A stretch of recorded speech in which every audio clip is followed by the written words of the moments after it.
नमस्कार, स्वागत है हमारे चैनल पर मिनी आंगनबाड़ी सहायिका आशा रसोइया सभी भाई बहनों का। तो वीडियो को ज़्यादा से ज़्यादा शेयर करें। तो देखिए, आज मैं आपको नई जानकारी यानी नई अपडेट के साथ मिली। जब भी हम नई अपडेट डालते हैं तो आपके लिए जब भी चैनल पर आते हैं तो कोई न कोई नई अपडेट के साथ ही आते हैं, अन्यथा नहीं आते हैं। तो देखिए, अगर किसी भाई बहन ने शाम की वीडियो नहीं देखी है जिसने अन्नप्राशन किस तरीके से भरना है, अगर किसी का शो नहीं हो रहा है घटना है यानी ये इवेंट वाला ऑप्शन, तो वो किस तरीके से शो करेगा, ये जानकारी आप ज़्यादा से ज़्यादा वीडियो शेयर करें जिससे सभी भाई बहन अपना काम समय से पूरा कर सकें।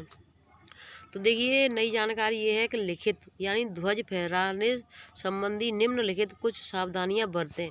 ये सावधानियां क्या हैं, क्योंकि आज आपका 14 अगस्त हो चुका है, कल 15 अगस्त है। तो सावधानियां आपको बहुत ही ज़्यादा अच्छे से बरतनी है, और अगर आपके सामने कोई गलत भी करता है तो उसको भी आपको बतानी है। तो इसमें क्या है, ध्वज फहराने संबंधी निम्नलिखित कुछ सावधानियां बरतें। वही सावधानी के आज़ादी का अमृत महोत्सव के अंतर्गत हर घर तिरंगा अभियान में दिनांक 13/8/2022 से 15/8/22 तक घरों पर तिरंगा फहराना, यानी अपने अपने घरों पर तिरंगा फहराना है सभी को। तो कल आप सभी भाइयों ने फहराया होगा 13 अगस्त को, यानी आज 14 है, तो आज आपकी छुट्टी नहीं होगी। इस चीज़ का आप सभी भाई बहन विशेष ध्यान रखें। तिरंगा कटा फटा न हो, ध्वज दंड सीधा और मजबूत हो। और तीसरा ऑप्शन है, राष्ट्रीय ध्वज फहराते समय उसके रंग क्रम का ध्यान रखें, यानी आप जब भी झंडा फहरा रहे हैं तो उसका कौन सा रंग ऊपर होना चाहिए, कौन सा नीचे होना चाहिए, इस चीज़ का भी क्रम में ध्यान रखना है। आप ऐसा ना कर दें कहीं उल्टा फहरा दें। तो ध्यान रखें उसका ऊपर कौन सा कलर होना चाहिए, केसरिया रंग सबसे ऊपर होना चाहिए। जब केसरिया ऊपर हो जाएगा तो बाकी तो दोनों नीचे हो ही जाएंगे। आपका चौथा नंबर है, ध्वज सम्मान की स्थिति में हो, झुका हुआ ना हो, यानी जब भी आप ध्वज फहराएं तो सीधा एकदम हो, झुका हुआ नहीं होना चाहिए। ध्वज सम्मान की स्थिति में झुका हुआ ना हो, ध्वज पर अन्य कुछ भी लिखा या छपा नहीं होना चाहिए। इस चीज़ का विशेष ध्यान रखें। अगर आपके घर में किसी बच्चे ने उस पर कलर वलर कोई कर दिया है या किसी ने पेन वैन चला दिया तो इस तरह का ध्वज नहीं फहराया जाएगा।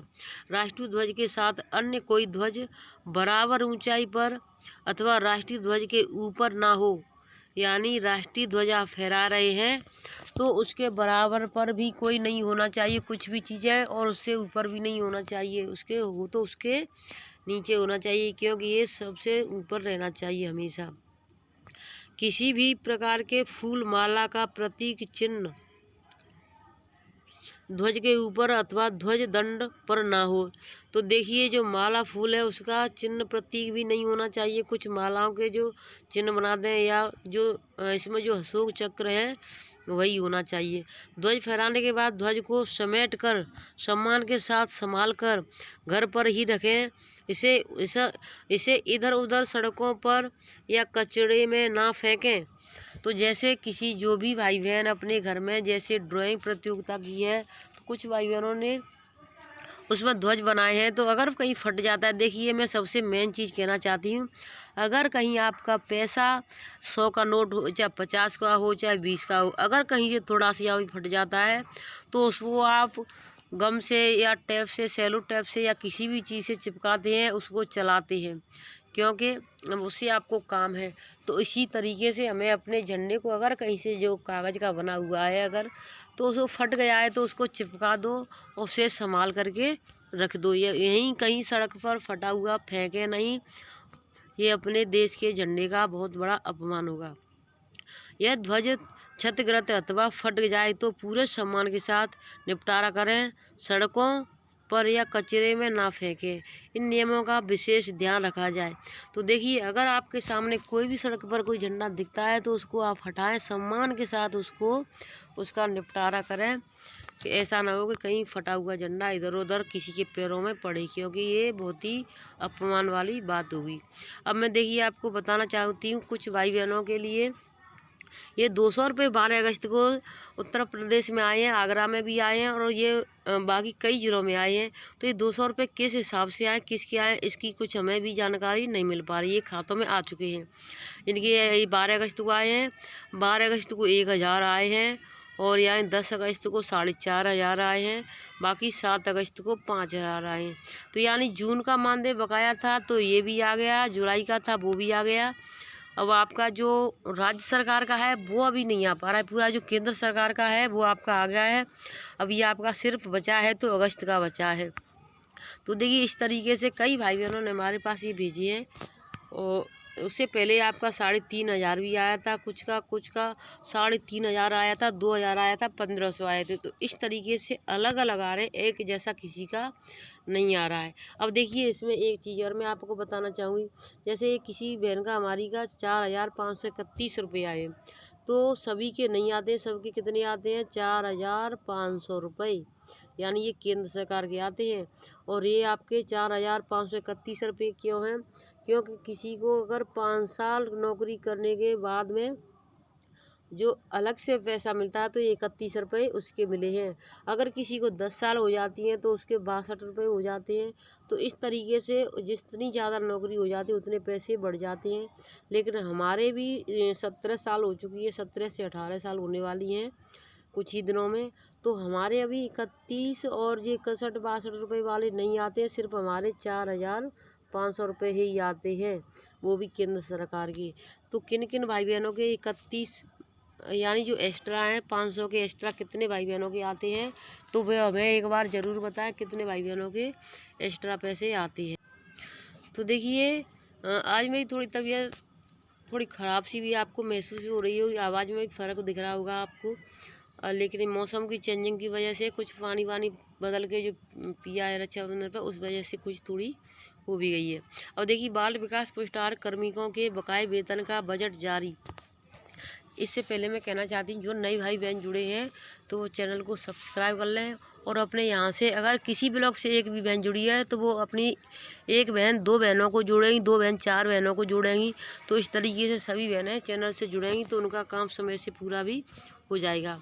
तो देखिए बकाये वेतन का बजट जारी कर दिया गया है। और चैनल को सब्सक्राइब करने के बाद में बेल आइकन आएगा जो रेड कलर का, उसको दबा दें। उसके बाद में 3 ऑप्शन आते हैं बेल के, तो उसमें सबसे ऊपर वाले ऑप्शन ऑल को दबा लें। लखनऊ विशेष संवाददाता, प्रदेश के बाल विकास एवं पुरस्कार विभाग के कार्मिकों का 4 महीने से बकाया वेतन भत्ते का बजट जारी हो गया है। इसी के साथ 1,88,000 आंगनबाड़ी कार्यकर्तियों का जुलाई माह के बकाया मानदेय का भुगतान भी रास्ता साफ हो गया है। यानी जो जुलाई और जून का जो बकाया मानदेय था उसका भी रास्ता साफ हो गया है, क्योंकि आने लगा है खातों में तो रास्ता साफ ही है।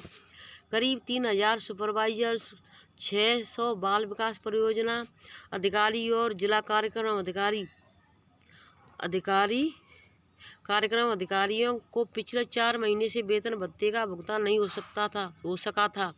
हिंदुस्तान ने इन परेशान कार्मिकों की बढ़ती परेशानियों पर समाचार प्रकाशित किए थे।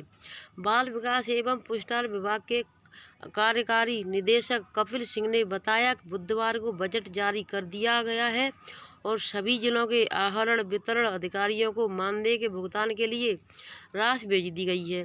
तो देखिए जब तक कोई जिस तरीके से अधिकारी अगर अपना जो कहते हैं ना कि जो स्ट्रिक जितना ज़्यादा स्ट्रिक मजबूत होगा, जितना ज़्यादा खुद मजबूत होगा काम करेगा, उतने ही ज़्यादा सभी जो नीचे करने वाले कार्मिक हों चाहे अधिकारी हों वो उतना ही ज़्यादा काम करेंगे। अगर खुद भी लापरवाही देने लगते हैं अधिकारी तो उससे नीचे वाले जो कार्मिक हैं वो भी लापरवाही देने लगते हैं।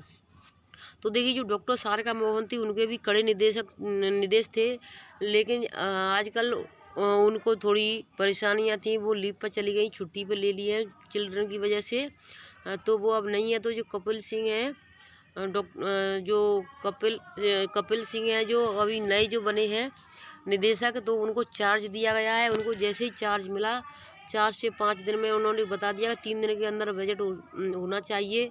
तो 3 से 4 दिन के अंदर और सभी आंगनबाड़ी बहनों के खातों में पैसा लगना शुरू हो गया था। तो देखिए अभी जो अगर किसी भाई बहन ने शाम की वीडियो नहीं देखी है तो वीडियो को देख लें, और हमारे चैनल पर जितनी भी वीडियो पड़ी है सभी को देख लेंगे तो आपकी सभी समस्याओं का समाधान हो जाएगा। क्योंकि हम भी आप सभी बहनों की समस्याओं के समाधान के लिए ही वीडियो बनाते हैं, ना कि हम अपनी किसी उसके लिए कि हम अपना जो भी कार्य करें इसको आपको शो करते रहें। तो देखिए जो मजबूरी है वो हमारी ये है कि हम सबके अपना समझते हैं। कुछ बहनें ऐसी हैं जो अपन खुद को अपने जो ब्लॉक की जो बहनें हो एक दूसरे को ही नहीं बताती हैं। जब हम आपस में एक दूसरे से प्रेम नहीं करेंगे तो हमारे बच्चों के अंदर भी जो भी भावना है वो भी इसी तरीके से अलग होंगी। जब हम अपने बच्चों को इस तरीके से हम आपस में प्रेम की भावना रखेंगे तो हमारे बच्चे देख करके अपने आप ही प्रेम की भाषा रखेंगे। तो वीडियो को लाइक शेयर करें, चैनल को सब्सक्राइब करें। अब आप सभी भाई बहनों को रक्षाबंधन की ढेर सारी शुभकामनाएं तो पहले ही हमने दे दी थी। धन्यवाद।